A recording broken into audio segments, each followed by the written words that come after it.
إن هذه أمتكم أمة واحدة وأنا ربكم فاعبدون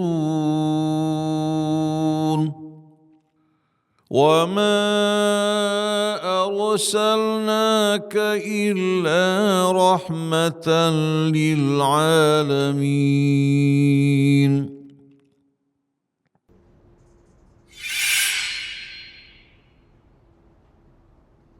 السلام عليكم ورحمة الله وبركاته.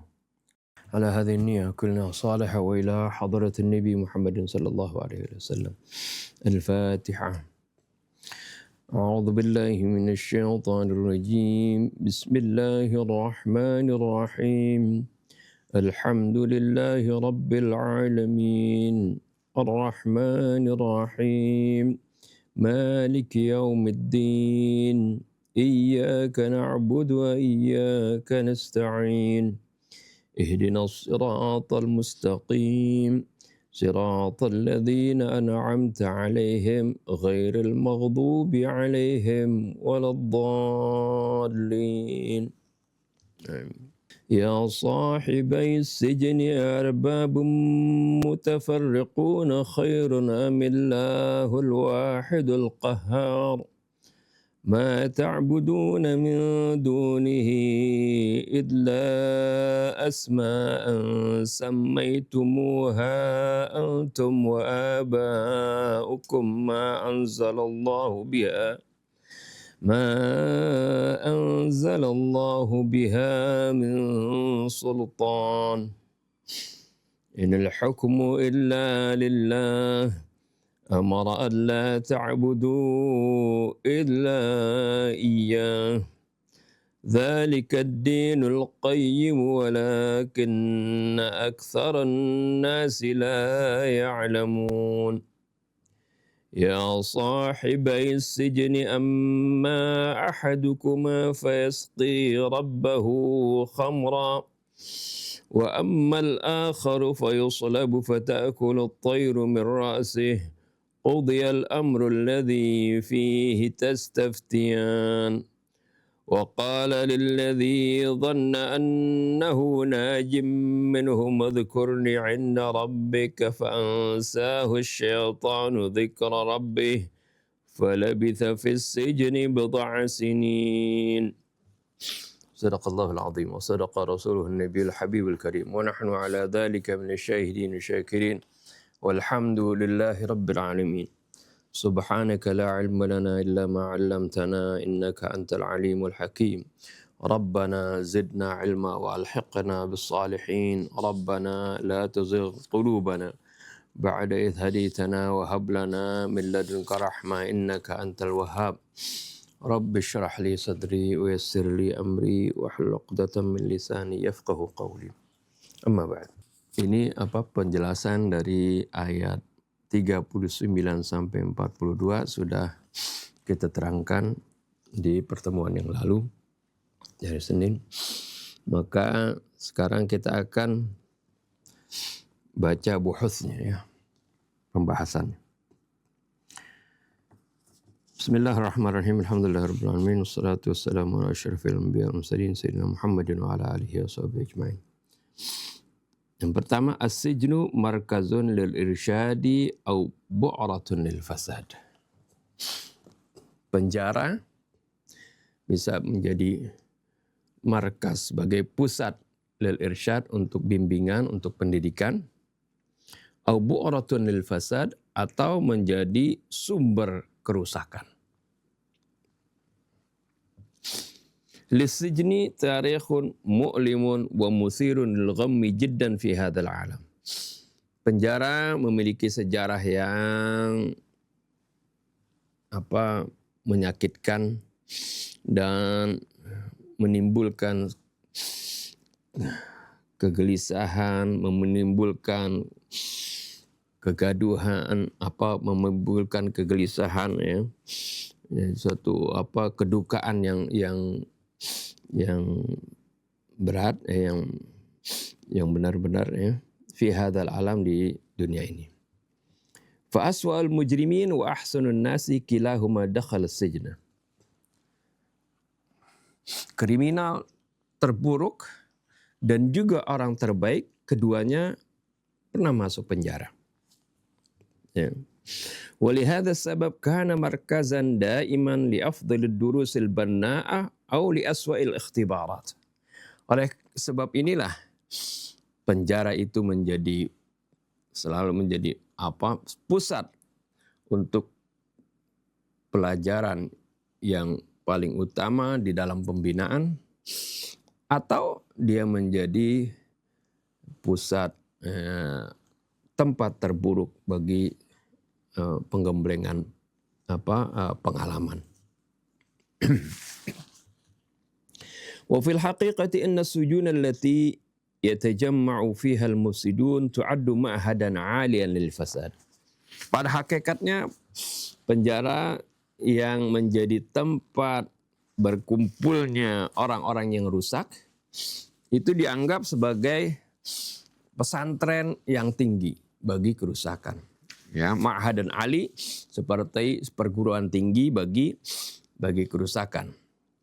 Fa fi hadhihi sujun tatimmu mubadatul khutatit takhribiyyati wat tajarib. Di penjara-penjara seperti ini akan menjadi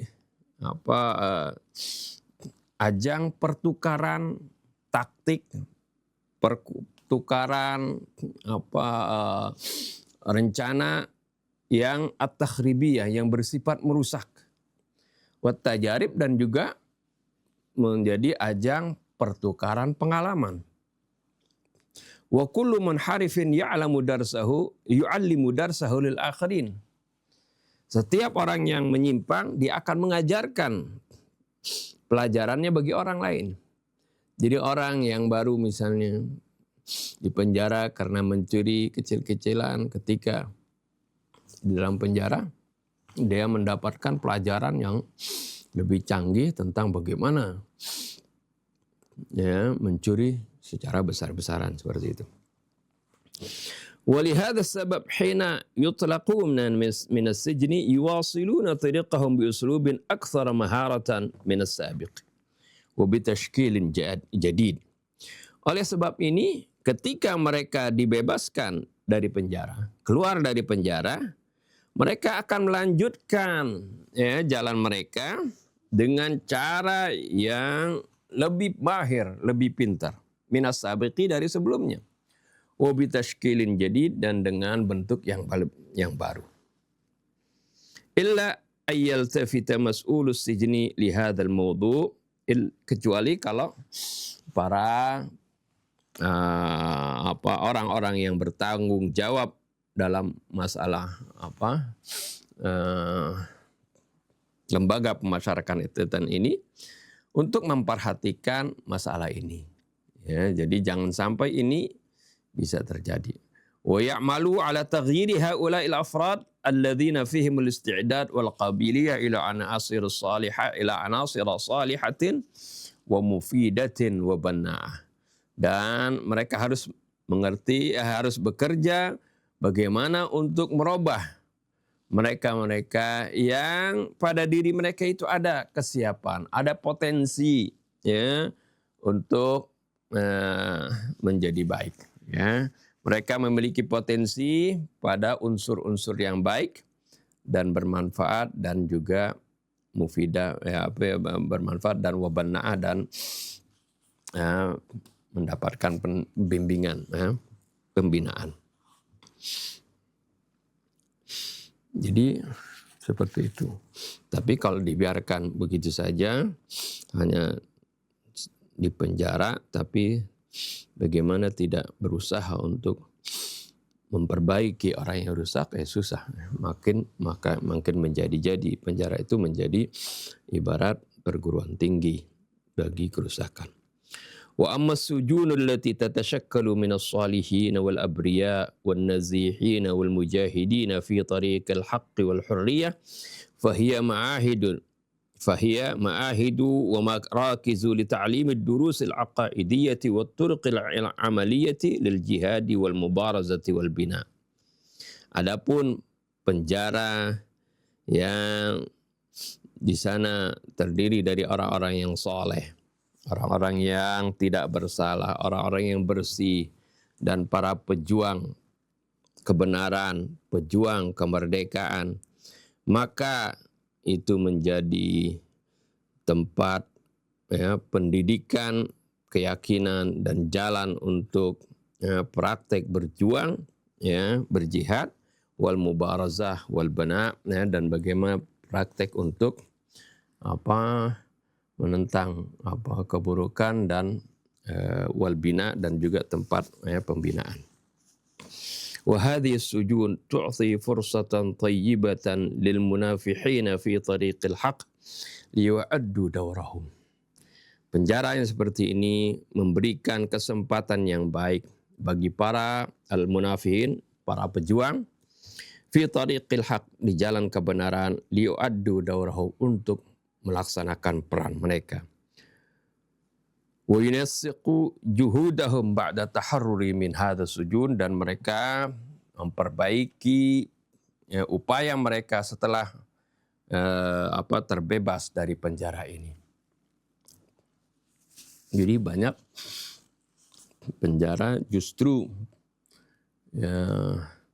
kalau bagi orang-orang yang soleh, mereka di penjara justru mereka manfaatkan untuk hal-hal kebaikan. Seperti Said Qutb ini di penjara, justru di penjaralah beliau mengarang tafsir fi Dhilalil Quran. Ya. Juga kalau tidak salah Buya Hamka juga ketika di penjara seperti itu. Mengarang tafsir Al-Azhar kalau nggak salah, seperti itu. Jadi itu ya sesuai judulnya tadi. Penjara bisa menjadi pusat bimbingan, pusat pendidikan, atau menjadi sumber kerusakan, seperti itu. Wa hina intasara Yusuf ala imra'atin muhtalatin makirah muttabi'ah li hawaha kamra'ati azizi Misra wa dakhala as-sijna sa'a an yubaddila muhita as-sijni ila muhitin banna'in wa markazin lit-ta'limi wat-tarbiyah. Dan ketika Nabi Yusuf menang dari wanita yang licik, imra'ah muhtala yang licik, makirah yang penuh makar, muttabi'ah li hawaha yang mengikuti hawa nafsunya, kamra'ati azizi Misra, seperti wanita pembesar Mesir itu. Wa dakhala sijna, kemudian beliau masuk ke penjara, sa'a ayyubaddila muhita sijni ila muhitin banna'in wa markazin lit-ta'limi wat-tarbiyah. Dia berusaha untuk merubah lingkungan penjara itu menjadi lingkungan yang penuh pembinaan dan pusat pendidikan dan pengajaran dan pendidikan. Hatta annahu wada'a asasa hurriyatihi wa hurriyatil akhirin dimna tahtitihi hunak. Sehingga beliau meletakkan dasar-dasar kebebasannya dan juga kebebasan orang lain di bawah rencananya, dalam perhitungannya di sana, rencananya di sana. Wa hadzal madhi yu'tina darsan muhimman wa huwa anna al-irsyada wat tarbiyata laysa mahdudaini fi markazin muayyanin kal masjidi wal madrasah.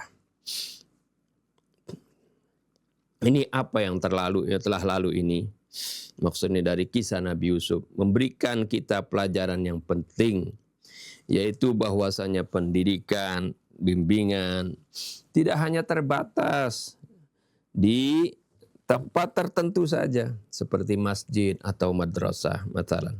Bal yanbaghi ayyustafada min kulli fursatin sanihatin lil wusuli ila hadzal hadaf. Akan tetapi hendaknya kita harus diambil kesempatan, digunakan setiap kesempatan yang berharga untuk mencapai tujuan ini, tujuan pendidikan. Artinya dimanapun ada kesempatan di sana, hendaklah digunakan untuk bagaimana kita memberikan bimbingan, pengajaran, dan pendidikan. Hatta walau kanat fis sijni wa tahta athqalil quyud walaupun itu ya di dalam penjara dan di bawah ya beratnya rantai-rantai. Amma adadus sanawati allati qadaha Yusuf fi sijni fa hunaka aqwalun bainal mufassirin. Adapun berapa lama ya berapa tahun Nabi Yusuf menghabiskan masanya di penjara, ada beberapa pendapat di kalangan para mufassir. Wal masyhur annaha sab'u sanawat. Yang termasyhur pendapat itu mengatakan bahwasanya Nabi Yusuf ya mendekam di penjara, ya, tinggal di penjara itu selama 7 tahun. Illa anna ba'dahum qal inna Yusufa baqiya fi sijni 12 sana. Sebagian lagi mufassir mengatakan bahwasanya Nabi Yusuf tinggal di penjara tersebut selama 12 tahun. Khamsun qabla ru'ya sahibai sijni, yaitu beliau mendekam di penjara 5 tahun sebelum ya mimpinya 2 temannya itu. Wasab'un ba'daha, dan 7 tahun sesudahnya. Jadi 5 tambah 7 jadi 12. Wa kanat sanawatun mal'a bit-ta'bi wan nasab illa annaha min jihatil irsyad kana sanawatun muf'amatun bil barakati wal khair. Konon itu merupakan tahun-tahun yang penuh dengan keletihan, kecapean. Akan tetapi itu juga dari sisi yang lain, dari sisi bimbingan itu adalah tahun-tahun yang penuh dengan keberkahan dan kebaikan. Karena di sana arti tergembleng jiwa ya, Nabi Yusuf lebih matang lagi di sana. Yang kedua, hina yuslabul muslihun. Tatkala bagaimana orang yang baik itu kok disalib atau dihukum ya, hukum gantung. Minat tarifi annana naqra'u fi hadhil qissati anna alladhi ra'a fi manamihi annahu ya'siru khamran wa yuqaddimuhu lil maliki qad taharrara wa utriqa min as-sijn. Uniknya kalau kita baca dalam kisah ini bahwasanya yang bermimpi ya, dalam tidurnya itu bahwasanya dia memerah anggur untuk menjadikan khamar, kemudian disuguhkan kepada raja. Orang ini, orang yang bermimpi seperti itu, dia selamat. Dia bebas dan dilepaskan dari tawanan. Wa anna alladhi ra'a annahu yahmilu fawqa ra'sihi khubza. Dan sedangkan orang yang bermimpi bahwasanya dia membawa roti di atas kepalanya, ya, membawa itu arti tumpukan roti. Ta'kulu tayru minhu, kemudian burung-burung makan dari roti tersebut. Qad sa'ida 'udal mansyiqah. Masynaqah. Dia bahkan berakhir di tiang gantungan. Ya. Dia naik ke tiang gantungan. Seperti maksudnya ya, orang yang ini kok malah yang baik, ya, bukan orang yang suka menyuguhkan khamar, bebas, sedangkan orang yang baik yang memberikan makan itu, maka dia malah dihukum mati, ya, di bawah tiang gantungan. Alaysa mafhum hadha anna alladhina hum ala khutas syahawati wa fi muhitil mufsidin wa anzimati tughat yanaluna al-hurriyah? Bukankah ini dapat difahami bahwasanya mereka-mereka yang melangkah pada langkah yang penuh syahwat dan berada di lingkungan orang-orang yang rusak dan berada di dalam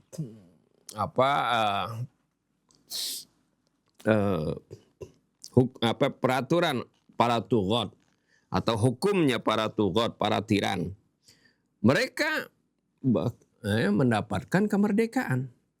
Jadi orang yang mengikuti kerusakan, patuh kepada aturan-aturan para tiran, ikuti kemauan mereka, itu mereka mendapatkan kemerdekaan. Wa ammal ladzina yuqaddimuna khidmatan lil mujtama' wa yu'tuna al-khubza lin-nas falaysa min haqqihimul hayat. Adapun mereka-mereka yang berkhidmat untuk masyarakat, memberikan roti, makanan untuk orang-orang, maka mereka tidak berhak untuk hidup. Maka bahkan mereka dihukum mati. Wa yanbaghi ayyamutu, mereka harus mati. Fahadha nasijul mujtama alladhi yahkumuhu nidhamul fasid. Inilah ini nasij itu asal katanya rangkaian untayan tenunan gitu nasijnya. Inilah rangkaian dari suatu masyarakat yang dipimpin oleh suatu tatanan yang rusak, ya. Jadi seperti itulah ya masyarakat yang dipimpin dengan menggunakan tatanan yang rusak. Wa hadhihi nihayatus shalihin fi amthali hadhil mujtama. Inilah akhir dari orang-orang yang saleh ya, yang hidup di masyarakat yang seperti itu. Sahihun anna Yusuf i'timadan al-wahyil ilahi wa ilmi at-ta'bir tawaqqa'a makan. Benar bahwasanya Yusuf berdasarkan wahyu ilahi dan ilmu takbir mimpi, dia sudah memprediksi apa yang akan terjadi tersebut. Walakinna ayyu mu'abbirin la yumkinu lahu ayyub'ida an nadharihi hadhil munasabat. Akan tetapi si pentakbir mimpi manapun nggak mungkin dia itu menjauhkan dari pandangannya dari situasi yang seperti ini. Artinya maksudnya dia nggak bisa merubah ya keadaan karena dia nggak ada kekuasaan. Fa fil haqiqati innal khidmata fi mithli hadzal mujtama' dhanbun 'azim. Pada hakikatnya sungguhnya berkhidmat pada masyarakat yang seperti ini, berkhidmat seperti tadi si penyuguh khamar tersebut karena dia patuh diikuti arus kezalimannya para tiran tersebut, ya dilakukan apa saja yang dimaui oleh penguasa-penguasa yang zalim, ya berkhidmat seperti ini itu adzanbun adzim, itu adalah dosa yang besar. Tapi wal khiyanatu wal isaatu hiya tsawabu bi'aini. Sebaliknya kalau kita mengkhianati artinya kita menentang perbuatan tersebut, ya itu menjadi ganjaran. Ya. Artinya menentang kezaliman itu mendapatkan pahala seperti itu. Ya. Ya. Afdhal jihad dalam satu hadits Nabi Sallallahu Alaihi Wasallam, afdhal jihad kalimatu haqqin inda sultanin jair. Jihad yang paling utama adalah menyampaikan kalimat yang benar di hadapan penguasa yang zalim. Yang ketiga, akbaru durusil hurriyah. Pelajaran kemerdekaan yang terbesar.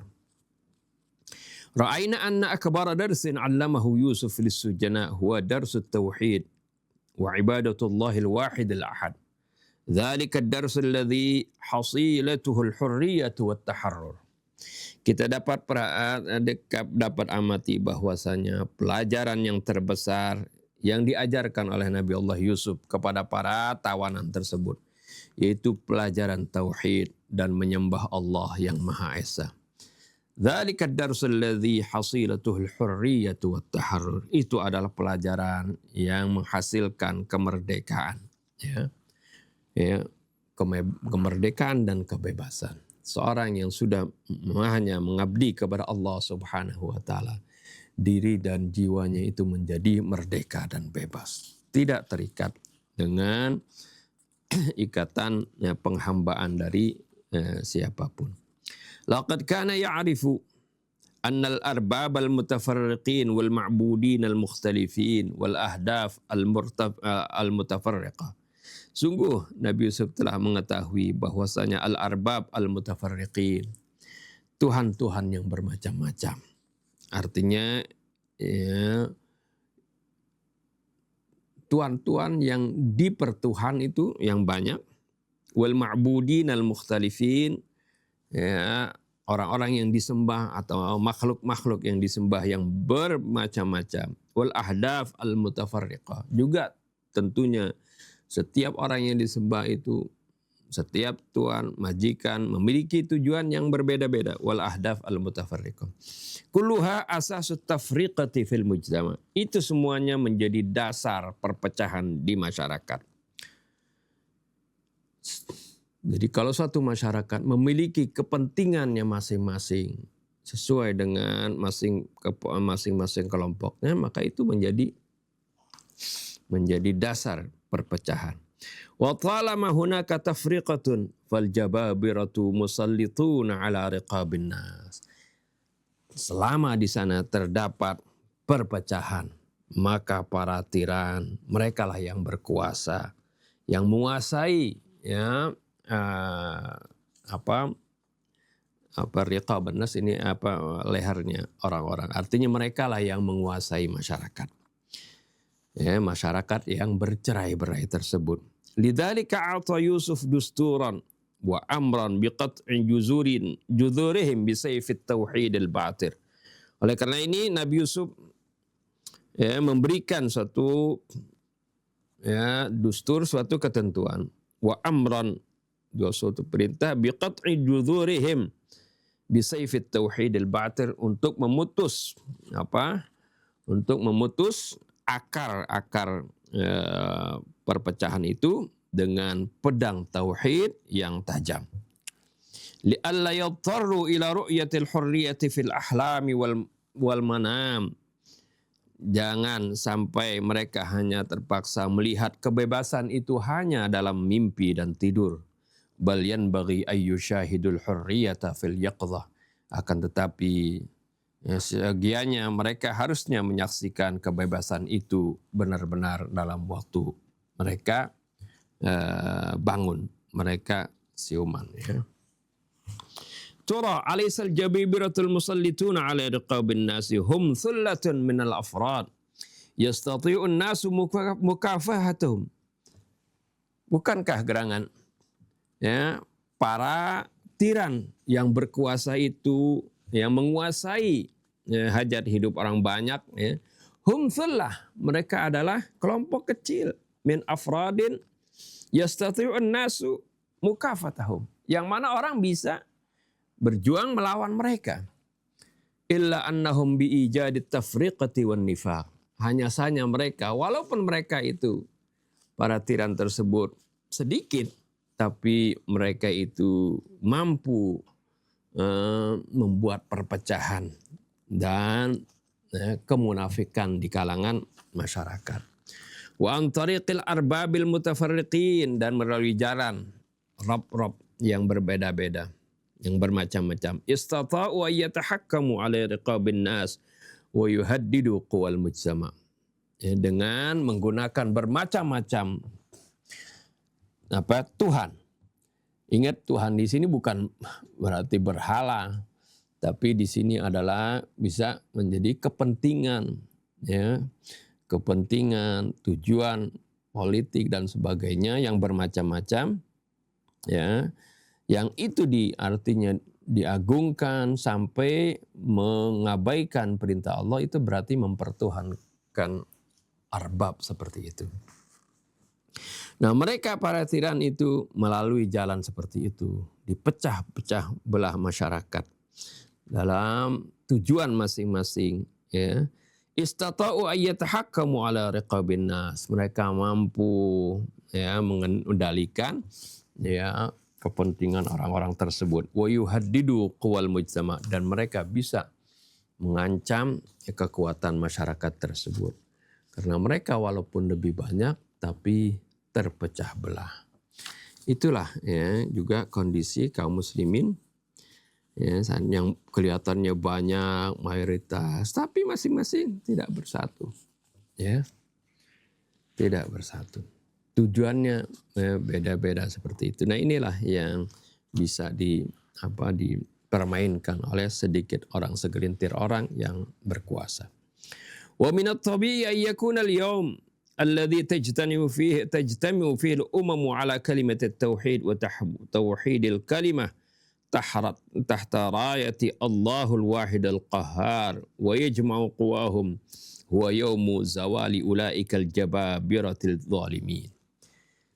Secara wajar, apabila terjadi suatu hari di mana umat itu berkumpul atas kalimat tauhid, mereka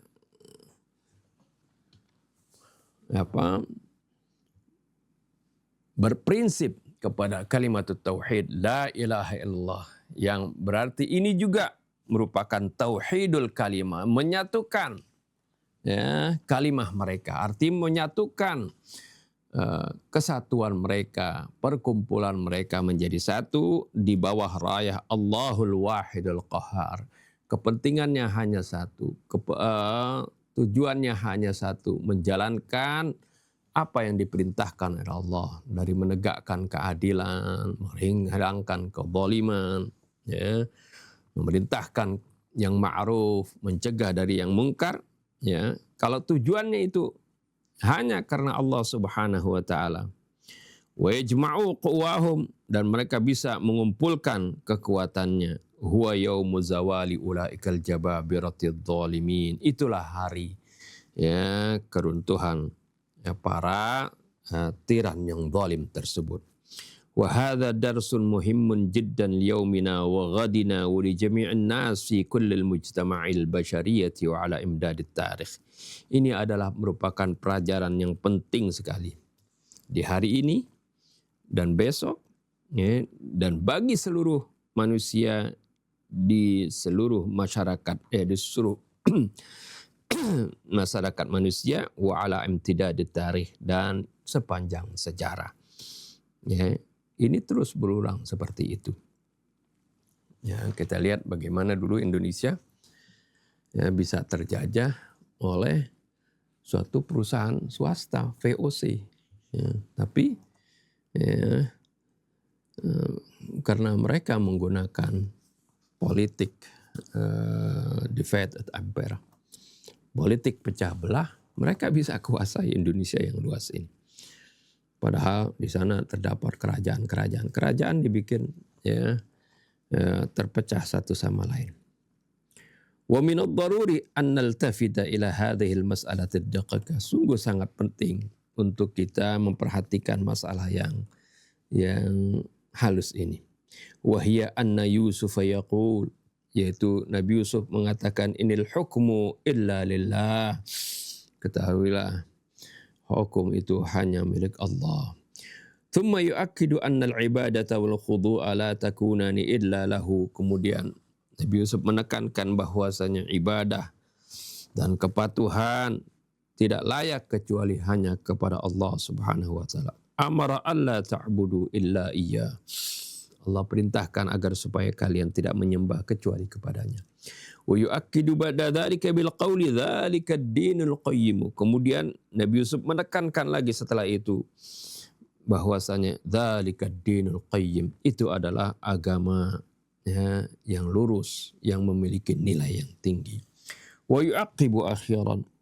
Kemudian diikuti dengan ungkapan walakinna aktsaran nasi la ya'lamun, akan tetapi banyak orang yang tidak mengerti.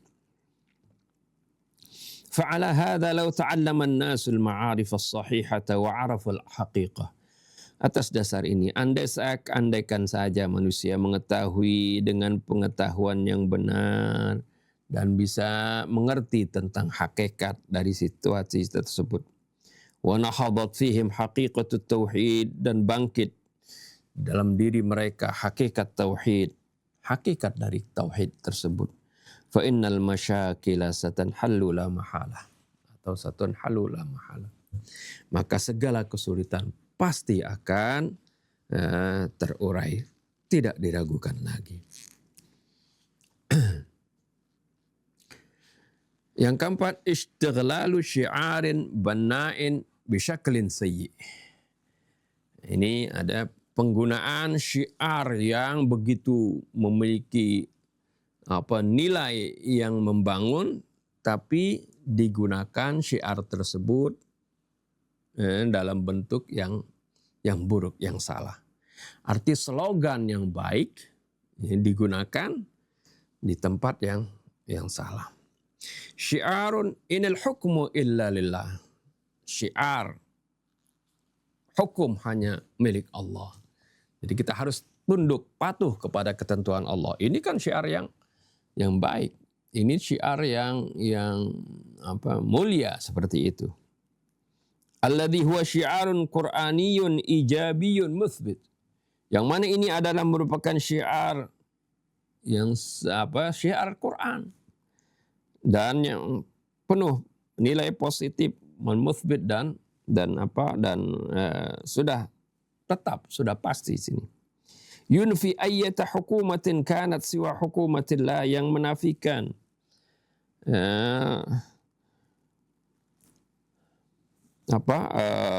hukumah yang lain selain hukumah Allah, kekuasaan lain selain kekuasaan Allah Subhanahu wa taala.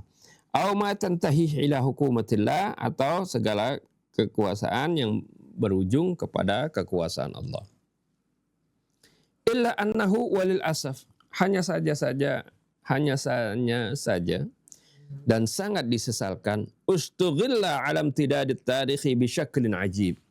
Kalimat ini digunakan sepanjang sejarah dalam bentuk yang sangat aneh. Wa min dzalika istighlalul khawarij li hadzal syiar fi waqi'atin Nahrawan. Ya, di antaranya adalah bagaimana para khawarij, ya, orang yang keluar dari barisannya Imam Ali itu menggunakan syiar ini juga, inil hukmu illa lillah, pada saat kejadian perang Nahrawan. Ya. Haitsu kanu unasan jamidina hamqa kishriyina munharifina jiddan, di mana mereka itu adalah sekelompok orang yang kaku, ya, yang hamqa, yang pandir, kisyriyin, yang hanya memahami agama hanya di kulitnya saja. Munharifina jiddan, mereka sangat menyimpang. Fantamassaku bihadha syiar linafyi tahkim fi harbi Siffin wa qalu, lalu mereka berpegang kepada syiar ini, inil hukmu illa lillah, ya, haitsu kanu bihadha syiar linafyi tahkim fi harbi Siffin, untuk menolak, ya, menafikan adanya tahkim. Tahkim itu artinya, ya, upaya perdamaian gitu, ya, upaya peradilan gitu, ya, di dalam perang Siffin. Wa qalu la yasihhu tahkim li inha'il harbi aw ta'niyinil khalifati li anna Allah yaqul inil hukmu illa lillah. Dan mereka mengatakan tidak sah adanya tahkim ini. Dan untuk mengakhiri peperangan, ya, tahkim artinya bagaimana perundingan untuk menghentikan peperangan gitu. Enggak sah ini, enggak boleh ini dilakukan. At-ta'yinil khalifah, ya, atau untuk menentukan khalifah. Ini enggak boleh. Inal hukmu illa lillah. Ya, hukum hanya milik Allah gitu. Ini syiar ini digunakan. Laqad kanu ghafilina aw mutaghafilina an hadhil mas'alatil badihiyah. Sungguh mereka itu lalai atau pura-pura lalai tentang masalah yang aksiomatis ini. Wa hiya anna tahkim idza kana qad ta'ayyana min a'immati amrillah bittiba'ihim fa hukmuhum aidan hukmullah li'annahu yantahi ilaih. Karena tahkim tersebut, kalau itu sudah menjadi ketentuan dari para imam, para pemimpin, ya, yang a'immati amrillah, para pemimpin yang menegakkan perintah Allah. Bittibaihim, dengan mengikuti mereka, fa hukmuhum aidan hukmullah, hukum mereka juga, artinya hukum dari pemimpin yang mengikuti, yang taat kepada perintah Allah, hukum mereka, ketentuan mereka itu juga menjadi, ya, ketentuan Allah, li'annahu yantahi ilaihi, karena itu berujung kepada Allah. Sahihun annal hakamaini fi harbi Siffin lam yatimma ta'yinuha min qibali al-Imam Ali. Benar bahwa al-hakamain, artinya dua pengambil keputusan dalam peperangan Siffin itu tidak berlangsung atas pilihannya Imam Ali, ya, yang menjadi tahkim gitu. Sebenarnya Imam Ali itu memilih Ibnu Abbas yang akan menjadi yang mengambil keputusan seperti itu. Tapi ternyata yang muncul adalah Abu Musa al-Asy'ari. Dari pihak Muawiyah kan, ya, yang ditunjuk adalah Amr bin As, seorang yang pandai, piawai gitu, cerdik, ya, artinya yang bisa memutarbalikkan omongan dan sebagainya. Ya, sebenarnya Imam Ali pilihnya Ibnu Abbas, juga orang yang cerdas gitu, yang pintar, yang nggak mudah ditipu seperti itu. Tapi ternyata lain, ya, seperti itu yang terjadi lain. Al-Imam Amirul Mukminin Ali alaihissalam ayyanahuma fa inna hukmahuma hukmuhu. Al-Imam Ali, Al-Imam Amirul Mukminin Ali alaihissalam, ya, Amirul Mukminin pada waktu itu ini adalah Amirul Mukminin yang sah, yang dibaiat oleh Ahlul Madinah, yang dibaiat oleh mereka yang membaiat khalifah sebelumnya, ya. Ini adalah khalifah yang sah, ya.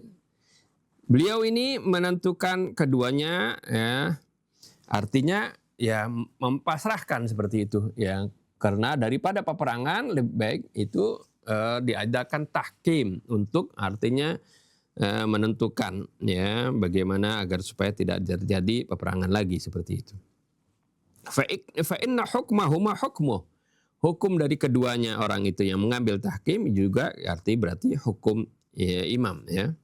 Wa hukmu aliin hukmun nabi. Hukumnya artinya ketentuan yang diambil oleh Sayyidina Ali itu juga ketentuan yang diambil tentunya oleh Nabi, karena beliau adalah belajar semuanya ini, ya, ilmunya dari Nabi SAW. Wa hukmun nabi hukmullah, dan hukum Nabi, apa yang diputuskan oleh Nabi itu juga adalah hukmullah.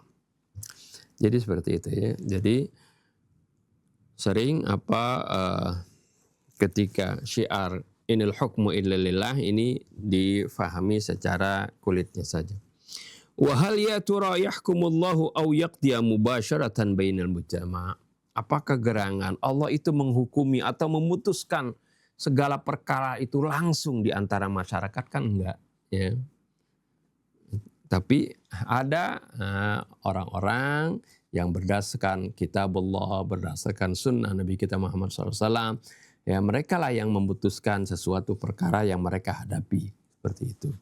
Jadi jangan kemudian inal hukmu illa lillah, kemudian ini artinya menafikan segala, ya, orang-orang yang berjalan di dalam koridor ketentuan Allah, ya, mereka diabaikan seperti itu, seperti yang dilakukan oleh para khawarij tersebut. Jadi wa hal yatura yahkumullahu aw yaqdi mubasharatan bainal mujtama'. Apakah gerangan Allah itu menghukumi atau memutuskan sesuatu itu langsung di kalangan masyarakat, ya, apalagi setelah wahyu ini terputus, ya, dengan wafatnya Nabi kita Muhammad SAW. Au yatalwalla umuran nas akhshasun min jinnisihim, atau yang mengurusi urusan manusia adalah orang-orang dari jenis mereka.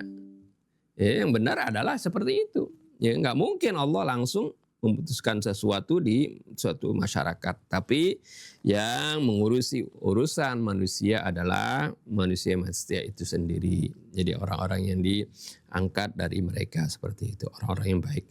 Ghayatu ma fil amri yantahi ila amrihim ilallah. Puncak dari perkara itu berujung kepada masalahnya itu kepada Allah.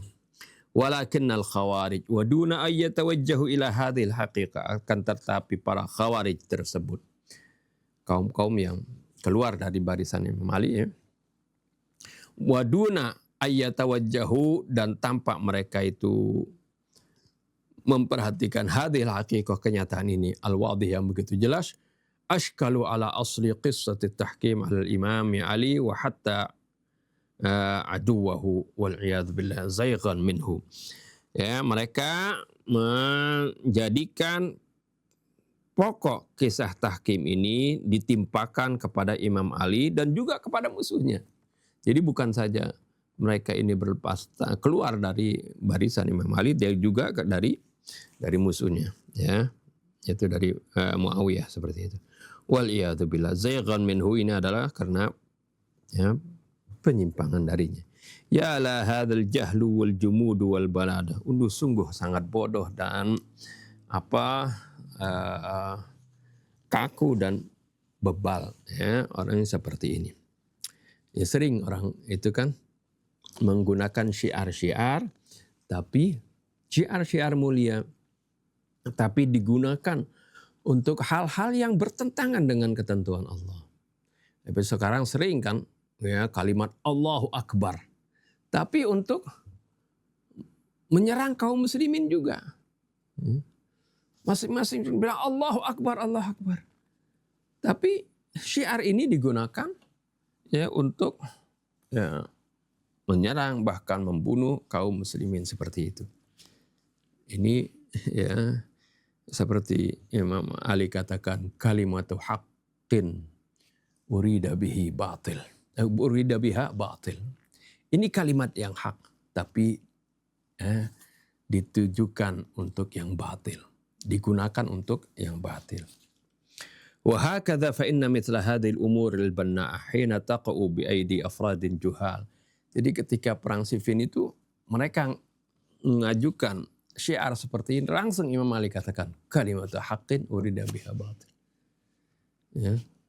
Karena udah paham tujuan dari syiar tersebut. Syiarnya ini syiar baik, tapi tujuannya buruk, ya, seperti itu. Wa hakadha fa inna mithla hadhihi al-umur al-banna'a hina taqa'u bi aidi afradin juhalin tatahawwalu ila aswa'il wasail at-takhribiyah. Demikianlah sungguhnya ya, sesuatu perkara yang artinya yang bersifat membangun yang seperti ini, ketika itu jatuh di tangan orang-orang yang bodoh, ya, itu berubah menjadi suatu sarana penghancuran yang sangat buruk, ya. Jadi seperti itu. Jadi, padahal ini adalah merupakan sarana itu syiar, ya, untuk membangkitkan semangat orang. Bagaimana syiar Allahu Akbar waktu saat Bung Tomo menggelorakan para pemuda untuk berjuang melawan penjajah, itu kan syiar yang baik, membangkitkan semangat seperti itu. Tapi ketika di tangan orang yang salah, ya, syiar ini Allahu Akbar juga bisa digunakan untuk artinya untuk menghancurkan, ya, menghancurkan orang saudara-saudara mereka sendiri yang seiman, ya. Wa fi hadzal yawm nara majmu'atan minan nas min dhi'afin nufus alladziina la yaqilluna an ulaika jahlan wa larjajah. Pada hari ini kita bisa saksikan sekelompok orang yang memiliki jiwa yang lemah, yang mereka itu tidak sedikit, tidak lebih bodoh dan tidak lebih keras kepala dari orang-orang yang dahulu. Tamassaku bil ayatil mutaqaddimah li nafsi taqlidi anil mujtahidin. Mereka berpegang dengan ayat yang lalu itu untuk menafikan mengikuti orang-orang al-mujtahidin, orang-orang yang sudah berijtihad, yang berdasarkan, ya, hukum Allah. Au nafsi salahiyati hukumatihim, atau meniadakan, ya, kebaikan, arti menafikan kebaikan pemerintahan mereka. Lakinna jawabuhum jami'an huwa ma dzakarnahu anifan, nyatakan tetapi jawaban mereka itu seperti apa yang kami sebutkan tadi. Anda pernah dengar dari orang-orang yang itu ya tuh, yang radikal itu, mereka, ya, menggunakan syiar-syiar seperti ini. Al-ardu ardullah. Itu kan bumi ini yang kita pijak itu milik Allah. Ya, ketika mereka ingin menguasai harta orang lain. Al-ard ardullah. Kan nggak seperti itu. Ardullah kalau ente ambil tanah di Sahara yang tidak ada orang yang memiliki, silahkan garap, ya seperti itu. Itu ardullah. Tapi ketika orang sudah menggarapnya, sudah membelinya, sudah apa, itu beli bukan berarti beli tanah milik Allah dibeli jadi miliknya, enggak. Itu tetap milik Allah, tapi membeli ini adalah membeli upaya bagaimana tanah ini sudah diurus, ya, seperti itu kan. Ya, tapi ini kemudian kan ya, istilahnya dia miliki tanah tersebut seperti itu. Ya, jadi ardullah itu memang ya semua tanah ini milik Allah, Allah yang ciptakan. Bukan kita yang bikin tanah. Ini kan pikiran aneh gitu ya. Ya. Jadi semuanya juga memang Allah yang menciptakan. Diri kita juga ciptaan Allah. Ya, istri kita juga ciptaan Allah. Tapi kan semuanya ada ketentuannya seperti itu. Kepemilikan suatu sudah Allah Subhanahu wa taala atur. Ya. Jadi kemarin kan ada ucapan seperti itu dari menteri lagi. Jadi yang kamu kan nggak bikin tanah. La ilaha illallah. Ya, inilah ya. Jadi terkadang seperti itu. Ya, dulu ya dari tahun 80-an dengar orang ngomong begitu, ardullah. Ya. Ternyata sekarang juga ada menteri ngomong seperti itu. Sekarang kita lanjutkan. At-tawajjuhu li ghairillah. Menghadap kepada selain Allah. At-tauhidu la yatakhallasu, ini yang terakhir ya. At-tauhidu la yatakhallasu fi anna Allah Ta'ala ahadun fardun. Tauhid itu tidak hanya terbatas keyakinan kita bahwasanya Allah itu adalah Esa. Allah tunggal, seperti itu. Bukan hanya pengertian tauhid hanya terbatas di situ. Balian bagi ayyatajassada fi jami'i syu'unil hayat.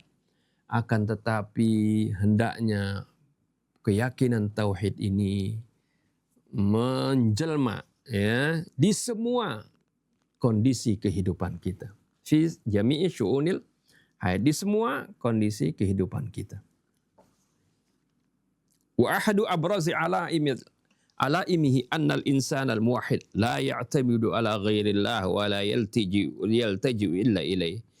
Dan ciri yang paling menonjol ya, dari ciri tersebut bagaimana keyakinan tauhid ini menjelma di semua kehidupan seorang, yaitu annal insanal muwahhid, bahwasanya seorang yang bertauhid itu la ya'tamidu ala ghairillah, dia tidak akan bersandar kepada selain Allah, wala yaltaji'u illa ilaih, dan tidak dia mengandalkan tidak mengandalkan kepada selain Allah dan tidak bersandar kecuali kepadanya. Nahnu la naqulu yajibu 'alal insan alla yalhadha 'alamal asbab. Kita tidak mengatakan bahwasanya wajib kepada manusia ini untuk tidak memperhatikan hukum sebab akibat. Ya, alam al-asbab, alam sebab.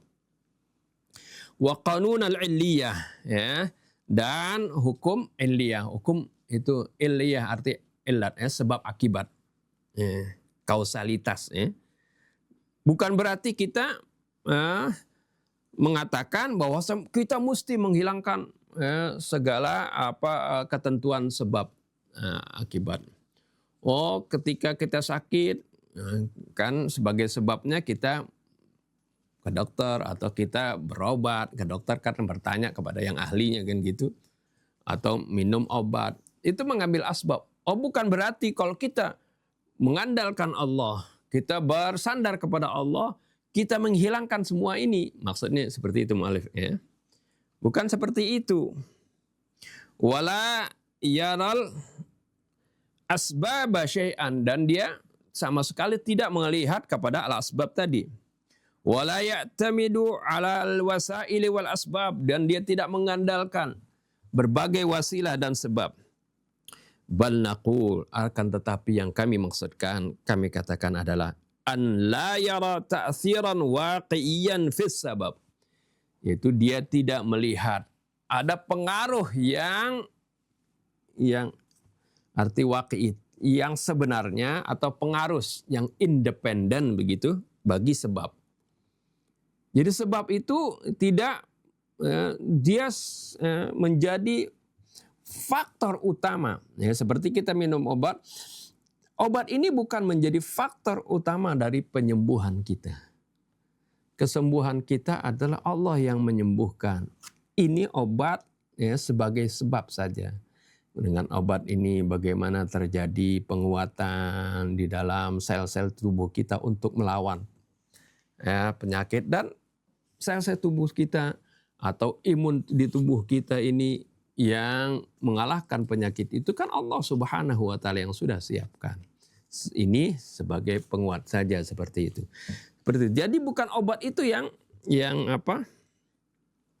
menjadi yang memiliki pengaruh secara independen ya, secara mustaqil lah gitu. Bal yara ra'sal khayti fi jamil umur biyadi musabbibil asbab.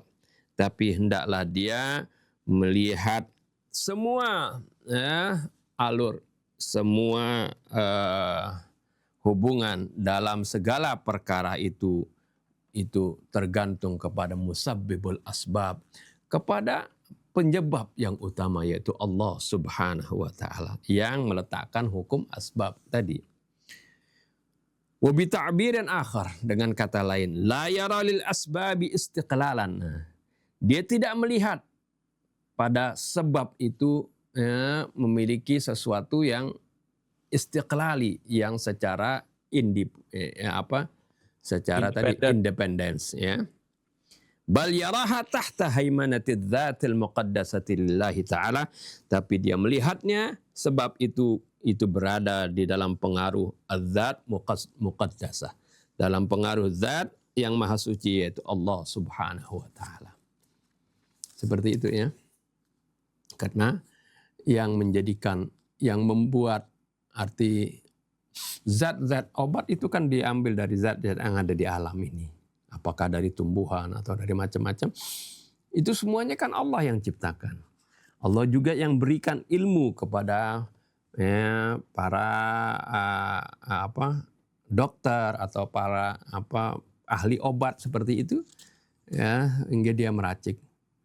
Jadi itu semuanya juga obat itu menjadi sebab kesembuhan untuk kesembuhan seorang. Itu ilmunya dari Allah, bahan-bahannya dari Allah, dan yang menyembuhkannya juga Allah Subhanahu wa taala. Seperti itu.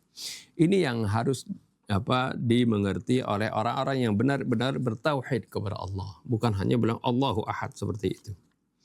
Wa yumkinu an yakuna adamu tawajjuhil afrad adiyin li hadhihi al-haqiqatul kubra mad'atun lil afwi.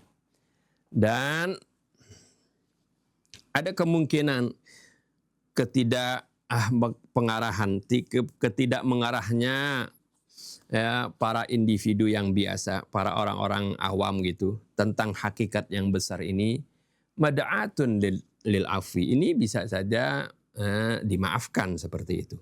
Walakin adamul iltifat walau bimiqdari ra'sil ibrati bin nisbati li awliyaillahi yakunu sababan limuzajatihim. Akan tetapi kalau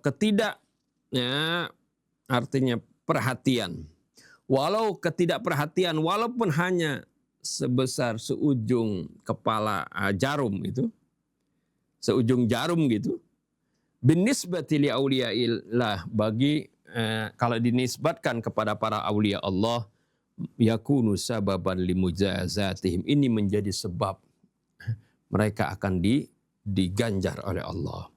Wa illam yakun aktsar min tarkil aula, walaupun itu tidak lebih dari meninggalkan yang lebih utama.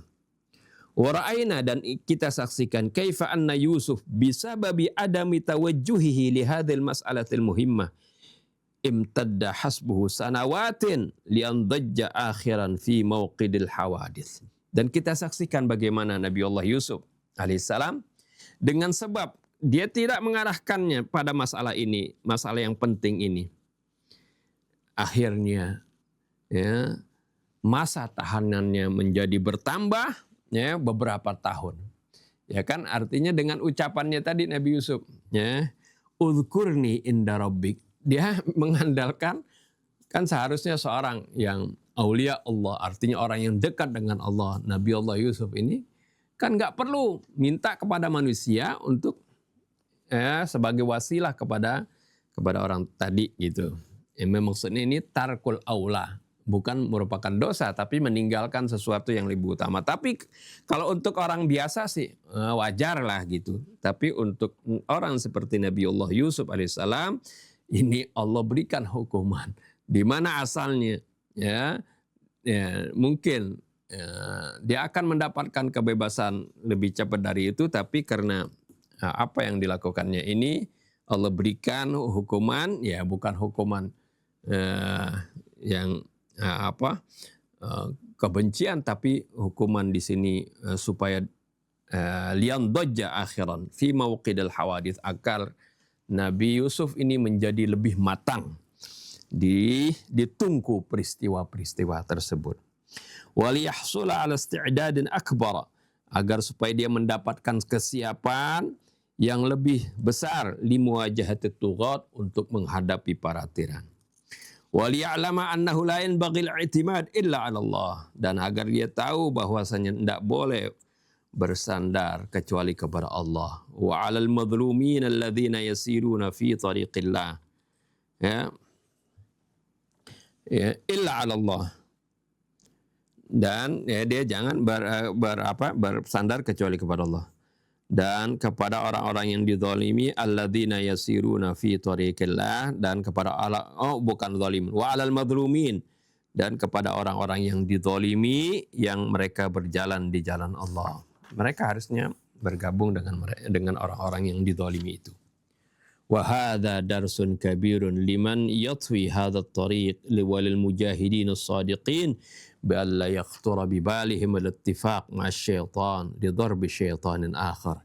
Ini adalah pelajaran yang besar bagi orang yang menempuh jalan ini, dan juga bagi para mujahidin as-sadiqin, agar supaya jangan sampai terlintas di hati mereka untuk bersepakat dengan syaitan untuk memukul syaitan yang lain. Wali'alla yamilu ila syarqi awil gharbi, agar supaya mereka tidak condong ke barat atau ke timur, ke timur atau ke barat. Wala yaghudduna al-khuta illa 'alal jaddatil wusta wa hiya as-siratal mustaqim. Dan agar supaya mereka tidak melangkahkan langkahnya itu kecuali kepada jalan yang tengah, yaitu jalan yang lurus. Ya, wallahu subhanahu wa ta'ala alam. Ya, ini udah. Halo, assalamualaikum Ustaz. Waalaikumsalam warahmatullahi wabarakatuh. Ini berkenaan dengan Ismatul Anbiya. Nah, apakah dari mulai dia kecil sampai jadi nabi, atau ketika dia menjadi nabi saja? Kedua, juga ada cerita kenapa Nabi Yusuf atau Nabi Yakub itu mengalami musibah. Karena katanya ketika Nabi Yakub menitipkan Nabi Yusuf, itu tidak berlindung kepada Allah. Bahkan dia i'timad kepada anak-anaknya. Sehingga dari sini Allah berikan cobaan itu. Apakah kisah ini benar? Atau bagaimana dengan Ismatul Anbiya ini pemahamannya? Yang pertama, Ismatul Anbiya tentu ketika dia jadi nabi, tapi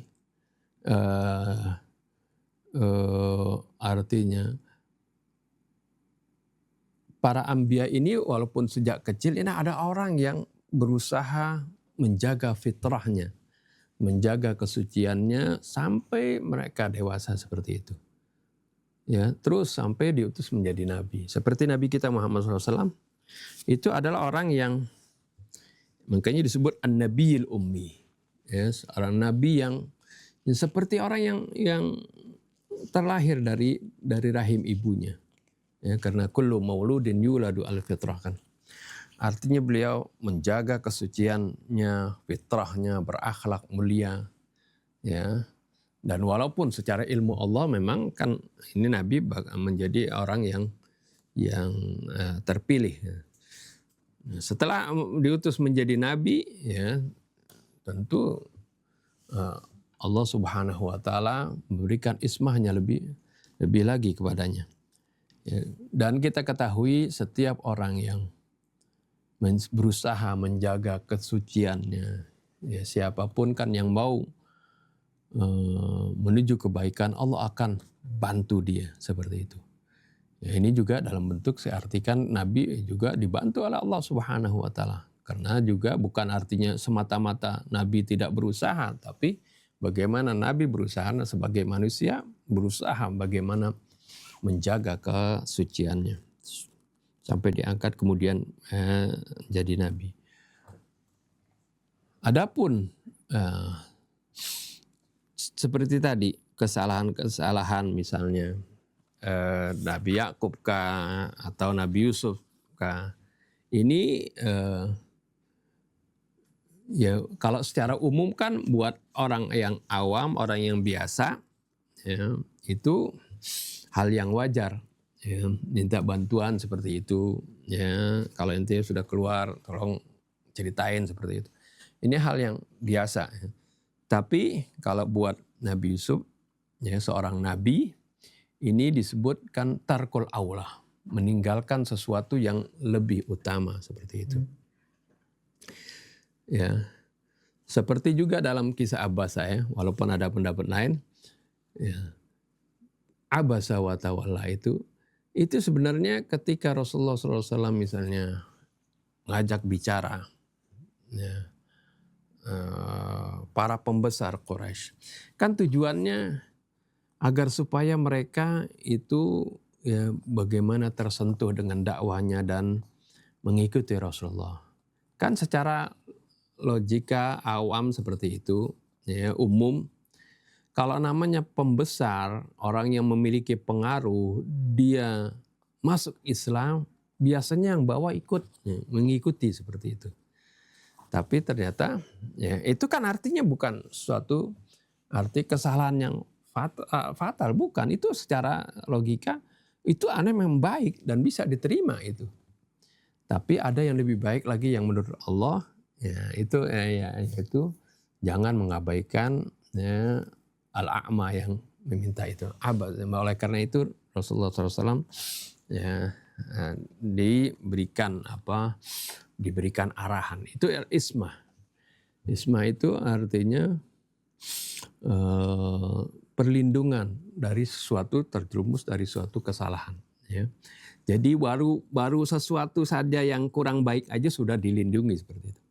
Sama seperti ketika Nabi kita Muhammad SAW mengharamkan artinya nggak mau, bukan mengharamkan ini madu jadi haram gitu kan. Rasulullah nggak mau minum madu dari rumahnya Zainab binti Jahsh, karena kan ada persekongkolan waktu itu ya, antara Sayyidatina Aisyah dengan Sayyidatina Hafsah. Ya, kecemburuan lah di antara istri yang kemudian membuat Rasulullah akhirnya ragu. Karena ketika Rasulullah habis dari rumah Zainab, kemudian ke rumah Hafsah, Sayyidatina Hafsah, ya dikatakan, oh kayaknya saya mencium bau maghafir ya Rasulullah di mulut kamu. Rasulullah bilang nggak makan maghafir. Maghafir itu jenis ya, tumbuhan yang mengeluarkan bau. Kalau istilah sekarang istilahnya kayak pete atau jengkol lah gitu misalnya. Ya, Rasulullah bilang saya nggak makan pete misalnya begitu, kayak begitu ya. Enggak, tapi kan saya cium bau itu kan. Terus Rasulullah bilang mungkin tadi di tempat Zainab tadi saya minum madu, diberikan madu, saya minum madu. Mungkin madu itu tawurnya itu makan dari bunga maghafir. Ngambil nektarnya itu dari bunga maghafir. Mungkin jadi sehingga ada pengaruh di madu tadi. Seperti itu. Istilah kalau istilah sekarang kalau di Indonesia bilang mungkin tahunnya itu ngambil dari madu jengkol atau petik seperti itu, yang ngambil nektarnya. Jadi madunya yang dihasilkan ada berbau itu seperti itu, bau jengkol atau bau petik.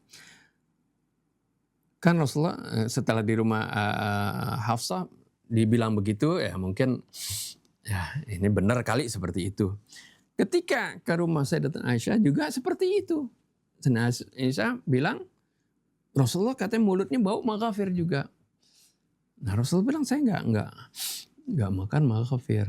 Ya, tadi sama Rasulullah kemukakan mungkin dari saya cuma minum madu di tempat Zainab, mungkin madu tersebut ya tawonnya mengambil dari bunga maghafir seperti itu. Nah ini persekongkolan. Karena itu Rasulullah berjanji kepada dua istrinya ini, udah kalau begitu ketika nanti kalau saya ke tempat Zainab lagi, saya nggak mau minum madu dari tempat Zainab. Ya seperti itu. Nah turun ini kan artinya sebenarnya ya kalau mungkin Rasulullah SAW secara karena udah dapat dua informasi dari dua orang kan, mungkin benar kali madunya itu dari tawon yang mengambil nektar dari bunga maghafir. Oleh karena itu Rasulullah nggak mau minum lagi seperti itu, takut bau. Karena Rasulullah SAW menghindari ya, bawang putih saja Rasulullah nggak mau makan seperti itu. Karena takut menghasilkan bau. Ini begitu bersihnya cara makan Rasulullah SAW. Nah akhirnya apa? Ya, ketika Rasulullah bilang, saya nggak mau minum lagi madu yang dari rumah Zainab tadi.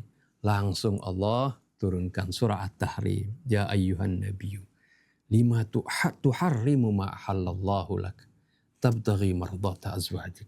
Turun ayat Allah. Maksudnya ya Rasulullah kan bukan artinya mengharamkan madu sebenarnya gitu. Artinya tapi Allah tegaskan di sini. Kenapa kamu mengharamkan apa yang Allah halalkan? Madu kan halal. Kenapa Allah kamu nggak mau gitu kan? Kamu haramkan atas diri kamu maksudnya. Jadi artinya ini langsung Allah lindungi nabinya ya, agar supaya tidak bertindak lebih jauh lagi atau melakukan yang sebenarnya yaitu Rasulullah akhirnya nggak makan di madunya yang disuguhkan oleh Zainab seperti itu. Kan diungkap ini bagaimana persengkongkolan dua istrinya ini diceritakan ini ya, dalam hadits Rasulullah juga ceritakan siapa itu dua orang wanita ini, yaitu Sayyidina Umar sendiri yang mengatakan, yaitu Hafsah dan Aisyah seperti itu.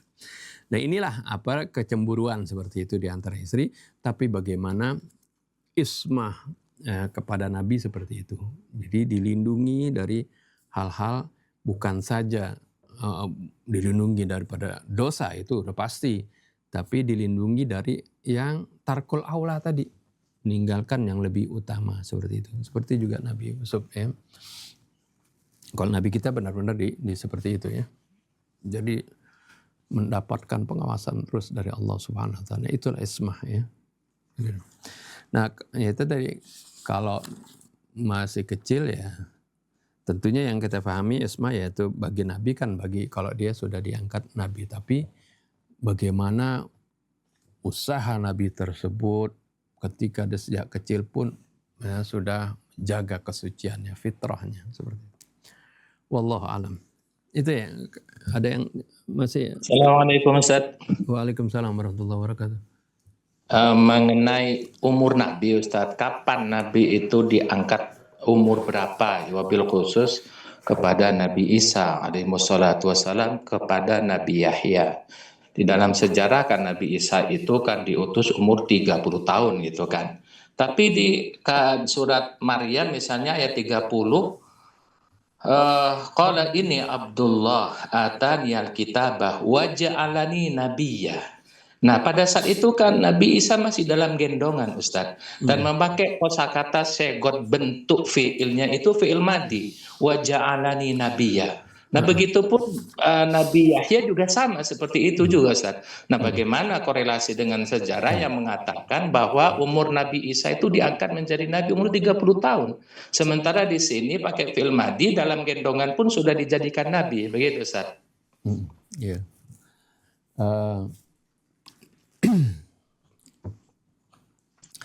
Nabi Isa berbicara sejak kecil seperti itu, ini bagian dari i'jaz, dari mukjizat. Bagaimana kemujizatan yang sangat-sangat menakjubkan, khariqun lil adah bagi kaumnya pada waktu itu. Karena ini juga sebagai hujjah untuk mensucikan ibunya, Sayyidah Maryam al-Adhra, Sayyidah Maryam yang suci, yang tetap dalam keadaan artinya perawan itu, karena tidak pernah melakukan perbuatan yang tak senonoh. Adapun kalimat wa ja'alani nabiyyan itu menggunakan fi'il madhi, enggak selalu dalam Al-Qur'an menggunakan kata fi'il madhi itu berarti sudah lampau seperti itu. Ini menunjukkan kalau ada kalimat menggunakan fi'il madhi itu maksudnya adalah litahqiq, menggunakan fi'il madhi pada hal-hal yang belum terjadi, karena bayi nggak mungkin jadi nabi seperti itu. Tapi ini wa ja'alani nabiyyan, Allah menjadikan aku nabi, itu maksudnya bisa berarti kalimat itu adalah litahqiq, untuk menunjukkan kepastian. Seperti banyak tentang hari kiamat kan itu bagaimana itu zulzilatil ardu zilzalaha, itu kan pakai fi'il madhi, walaupun itu ada ada kalimat-kalimat yang menggunakan fi'il madhi, contohnya Waqa'atil waqi'ah, ya itu kan pakai fi'il madhi, itu menunjukkan itu arti kepastian, sesuatu yang akan datang tapi pasti gitu. Seperti itu. Jadi kalau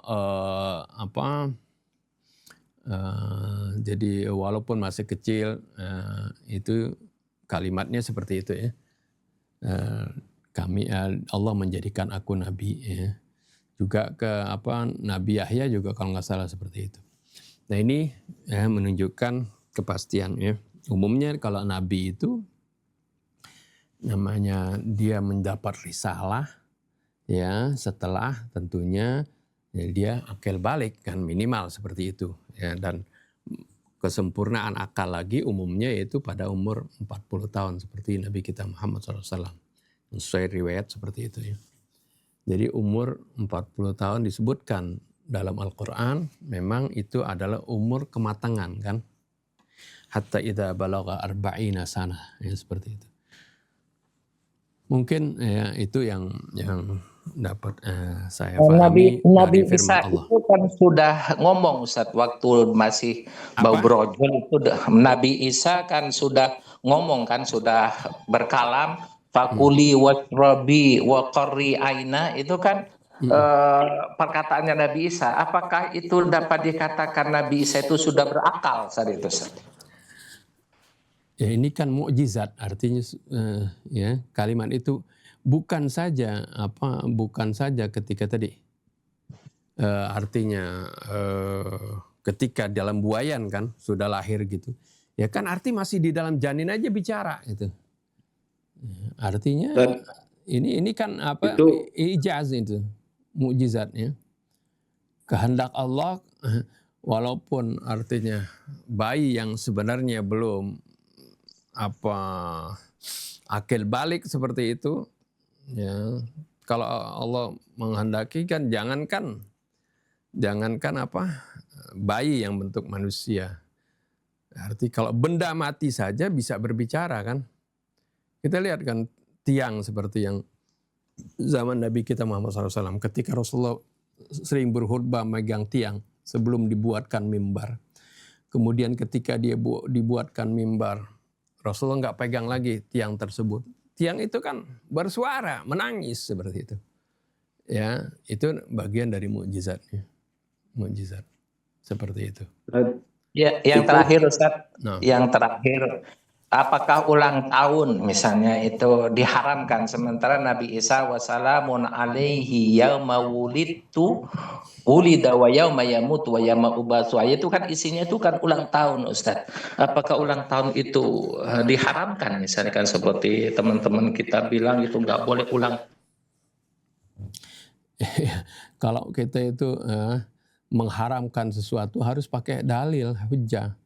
Nabi aja nggak boleh mengharamkan sesuatu. Lima tuharrimu ma halallah. Ya. Wala taqulu lima tasifu alsinatukumul kadhiba. Hadza halalun wa hadza haramun. Allah larang. Janganlah kalian mengatakan segala sesuatu yang diucapkan dengan dusta oleh lidah kamu. Ini haram, ini halal. Nggak boleh. Ketika kita bilang ini haram, itu hujahnya mana, dalilnya mana? Pengharaman itu sesuatu yang besar ya, nggak boleh sembarangan. Kita mengucapkannya, menghukuminya, kecuali ada argumennya. Ya.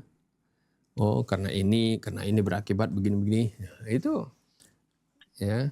Itu baru kita bisa mengharamkan sesuatu, ada argumennya. Ketika seorang merayakan hari kelahirannya, seperti tadi,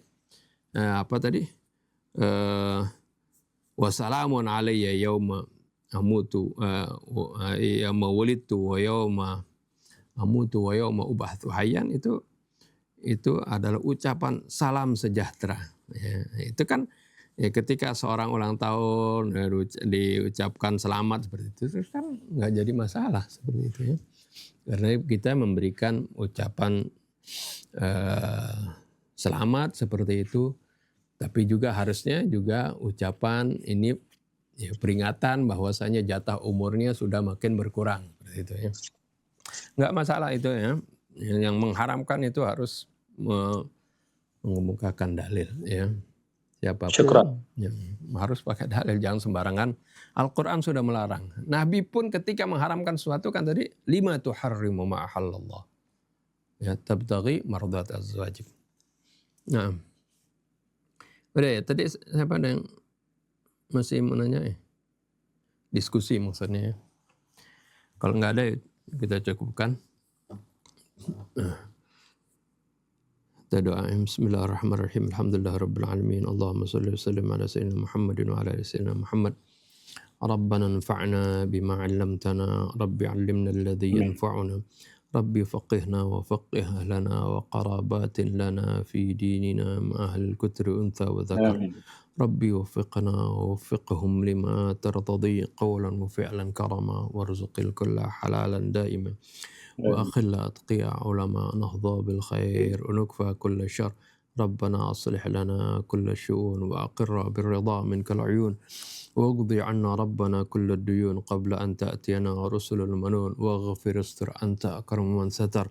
وصلاة الله تغشى المصطفى من إلى الحق دعانا والوفاء بكتاب فيه للناس الشفاء وعلى الآل الكرام الشرفاء وعلى الصحب المصابيح الغرر. اللهم اهدنا بهداك واجعلنا ممن يسارع في رضاك ولا تولنا وليا سواك ولا تجعلنا ممن خالف أمرك وعصاك. وحسبنا الله ونعم الوكيل ولا حول ولا قوة إلا بالله العلي العظيم.